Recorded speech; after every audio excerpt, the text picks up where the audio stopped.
Hey guys, Marsingin here, bringing you another Dragon Ball Z Dokkan battle video. And so next up for the new Heroes units showcases, we have the Warrior in Black, brackets Super Saiyan, brackets Dark Dragon Ball Boost, who of course technically is Bardock. No bandana, you can like just about see the top of the scar on like his cheek here. But yeah, it is Bardock, so obviously because the game recognizes him as being Bardock, he is on like Goku family, Pure Saiyans, obviously he's on Super Saiyans, he's on Bond of Parent and Child as well, which is interesting. But yeah, this guy, the only one of the new Heroes units that I don't have Rainbow, for those of you who are at the stream, if you know, you know, probably one of the biggest fumbles I've made in like recent Dokkan. I'm going to blame having to get up at 4 o'clock in the morning to stream for the banner coming out at like 5 o'clock in the morning UK time. I pulled 12 copies of this guy during my summons. By the time I'd finished summoning, I needed like one more copy of Goku. I did another multi after the stream and I managed to get him. But I pulled 12 copies of this guy, and as I was going through training up and awakening and hidden potentialing all the other units that I pulled so far, for some reason I opened the paths of all the other units before like training them up to full like level 100, because then I farmed the medals afterwards. For some reason I didn't do that with this guy. So then as I went through the box doing everybody else and doing their super attacks, I got to this guy who was at that point then a UR level 100.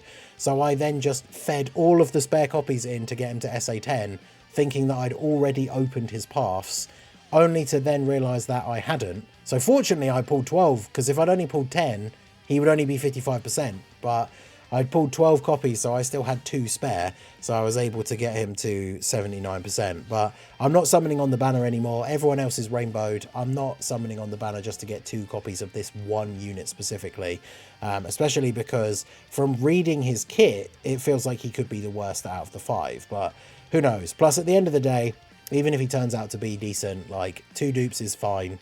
As much as I would want to have all the Heroes units rainbowed, chasing those extra 2 copies isn't going to give him a huge amount of extra like stats and everything, and it's just really not worth it, because like when we were chasing that last copy of Goku, the number of multis where I just kept getting more Demigras or like a random bonus SSR, but it would be another Fu or something, right? So it's really just not worth it, and he's going to be 79% I guess until, I mean, if the Hero Celebration isn't a thing anymore, but we know Easy A's are still going to be a thing, like maybe in like 3 years time when he gets an Easy A, and then he'll be on the Easy A banner, I'll be able to get the other 2 copies of him.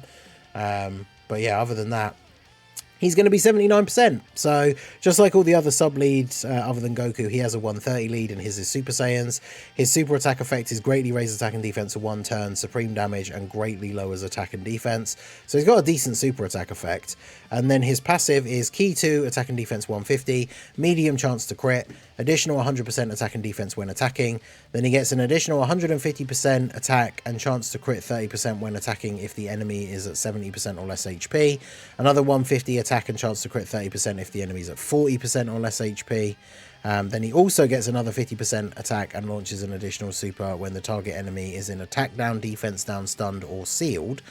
He gets damage reduction of 40%, an additional 15% within the same turn before attacking an enemy whose HP is 70% or less, another 15% when the enemy's HP is 40% or less.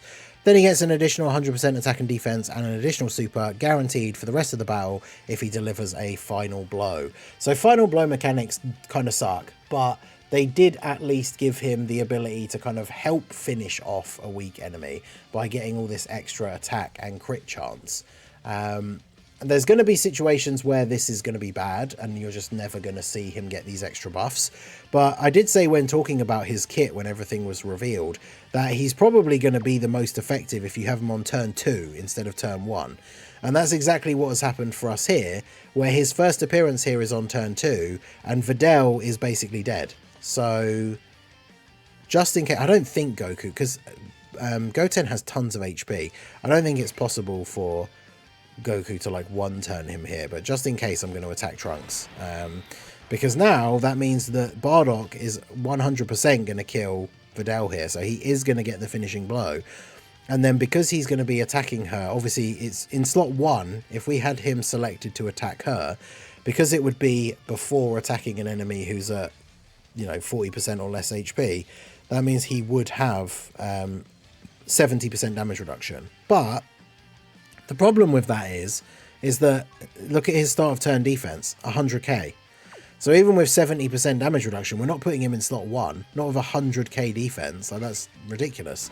But he has the potential to hit really hard here because he's going to be getting all of his attack buffs, and then he will kill Videl. So he will get the finishing blow, and then that means he's going to be buffed for the rest of the battle with the extra stats and then the guaranteed extra super.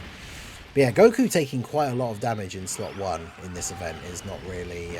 I'm not liking that. Like, these guys are not really known for hitting super hard. So Goku taking that kind of damage in slot 1 is not really ideal. But yeah, I mean, it is what it is. So let's see. What is Bardock going to do here in terms of attack? 9.7 million. Okay, that's not bad. He's got quite a high crit chance as well. Now he's gotten the finishing blow. Does he get that buff straight away? Yeah, because he jumped up to 12.6. So just getting another greatly raise on the super attack effect, I don't think would have that same effect. He goes up to 13. Well, actually, he did get an extra, like, what, 1.5 on an additional super.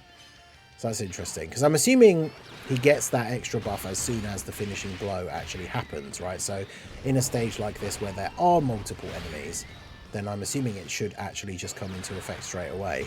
So that is pretty useful. Now, the thing is, of course, like, this is a showcase for this unit. So that's why I thought this stage would be good to do. But you've got to remember that in most difficult stages, there's not multiple enemies. So Bardock needs to be getting the finishing blow to actually end the phase. And, you know, him dropping like a 9 million attack stat, depending on what kind of boss we're doing, you got to be pretty careful / lucky, I guess, in order to be hitting those. Yeah, that's not great. I guess we'll do that. I'm also not thrilled about the lack of HP we've got here, considering how Goku might actually take some decent damage in slot 1. I think I'll just go ahead and heal. We're only really interested in Bardock's performance, not like getting a no item run on the stage, so we'll just go ahead and do that. And then do this, and do this. So I think Goten does get an attack boost while Trunks is still alive, but at least this way we got the guaranteed orbs for Goku. We get the, he's got his full attack buff, so obviously he has the permanent extra attack for the rest of the fight. Hopefully able to finish off Goten here. We're still within the intro buff turn, so he does get a guaranteed additional super, as well as the extra chance he has to do a super from his passive, which we get as well. It's up to 17.7. And then we should have the hidden potential chance as well. No, we don't get that. But yeah, so this guy, the Warrior in Black Super Saiyan Dark Dragon Ball boost, aka Bardock, seems like he could be quite interesting because he's on Super Saiyans. He's on the 200% lead for the Tech Vegeta. And obviously, like, he links really well with other Super Saiyan characters, especially other Super Saiyan Bardocks. It's going to be very interesting to see what the AGL free-to-play quest mode, like Super Saiyan Bardock, like what his final form and everything is going to be when he awakens, because he awakens into an LR. And obviously it seems like from what his kit is looking like already, that he's going to be awakening into a support unit. So certainly should be quite interesting. But yeah, this is where it's a bit weird, I think. It's like, he's going to have, because Trunks has low HP here, so we're going to have the 70% damage reduction, but he's only got 266k defense. So if we put him in slot 1, like, bear in mind he is getting, what, 100% when attacking. So he goes up to like 500 and something k, but that's only when attacking. So in slot 1, like, he could be a liability here.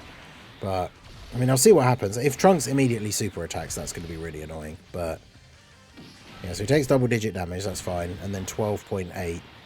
Because this is where he's going to be at his best, right, when the enemy's on low HP. The worst-case scenario for using this Bardock is going to be he's on turn 1 when the enemy's on full health, and then your units on turn 2 kill the boss. And so then he's on turn 3, and the next phase is on full health again.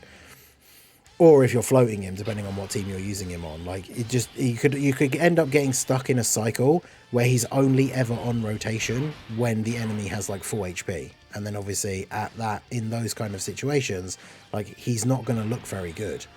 And I mean, like, he's put out some decent numbers considering compared to the other ones, like as a minus 79% instead of Rainbow. Like, getting a couple of additionals and getting up to like 12 or even close to 15, or did he get just over 15 million attack? And when the enemy's on low HP, that's also with a really high chance to crit. He's lowering attack, which can be useful in some events still. So I don't think he's bad. It's just one of those things where he's like, he's really, really situational. And obviously all that extra damage reduction he gets is before attacking. So if you're not using him in slot 1, which you wouldn't be most of the time, I would imagine, after he's attacked, his defense is going up what? He gets 100% on super from his passive. Well, it's when attacking, so it doesn't have to be a super. Goes up to like 500 odd something K. Then he's greatly raising defense with each of his super attack effects. So he's getting about 100 or so on each super. So he's getting up to maybe 700-800. If he super attacks 3 times, maybe he's getting close to 1,000,000 defense. And he has 40% damage reduction. So, I mean, he's going to be able to tank normals relatively well from most bosses. Of course, some of the strongest bosses in the meta are STR, especially when we get Goku and Frieza. So that's not going to be super great for him. I mean, we're up to 300k now with the support that we have on the turn. And he did super attack like right at the end of the turn last time. So I'm going to go with the assumption he's not going to immediately super in slot 1. But now we're going to see, like, the earliest buff that he gets from his passive is when the enemy is at 70% or less HP, which Gohan, I'm pretty sure, is not. So even with all this support on the turn, we still tank a normal for double digits, and then, yeah, 7.6. He's got like 110% support on this turn, because Goku gives 50 and Pan gives 60.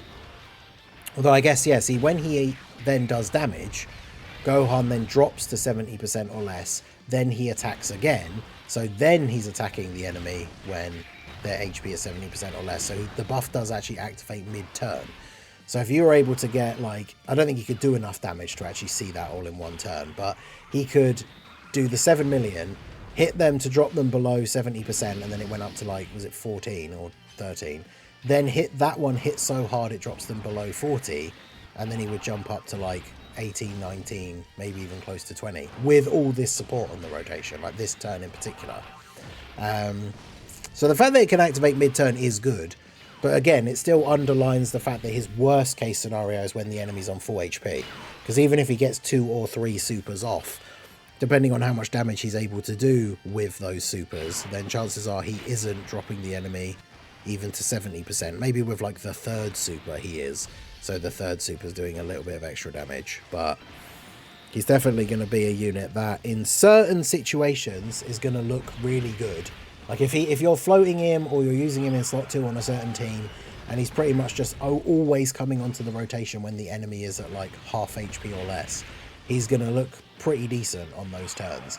But again, the opposite is true, that if you get stuck in a cycle where every time he comes onto the rotation, it's when the boss is on full health, then obviously he's not going to look anywhere near as good.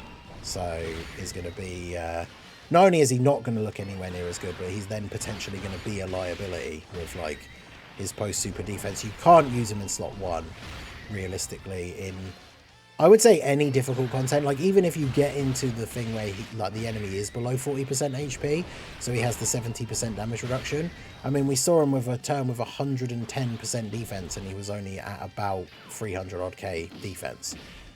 So even with 70% damage reduction, like, big super attacks are still going to do a lot of damage to him. And on the heroes team, obviously the big problem is the overall pool of HP. At least on some other teams, like, you know, you're going to be able to get higher, like if you're running him on a Super Saiyan's team or something like that. But here we are again, like, this is the perfect example. This phase, then we're now on, the enemy's on full health. So it's not really an ideal situation here. I guess we could let this Goku go first. Hopefully he doesn't get immediately super attacked. And then that will drop these guys down to low enough HP that Bardock should then hopefully be able to do some damage. But of course they immediately super, so Goku probably dies. So the problem with running them together. Yeah, 900k. All right, well, there you go. So I think we'll end it off there. We're not going to see much more from Bardock anyway, because he doesn't stack or anything. But yeah, interesting for sure. I think it's weird. Like, he has the potential to look better than some of the other ones on the turns where he's getting like his full passive active. But then, yeah, he has the potential to just only ever be on rotation when the enemy's on full health, and then he's just not going to look that good at all. So, I don't know. Let me know what you guys think of Bardock.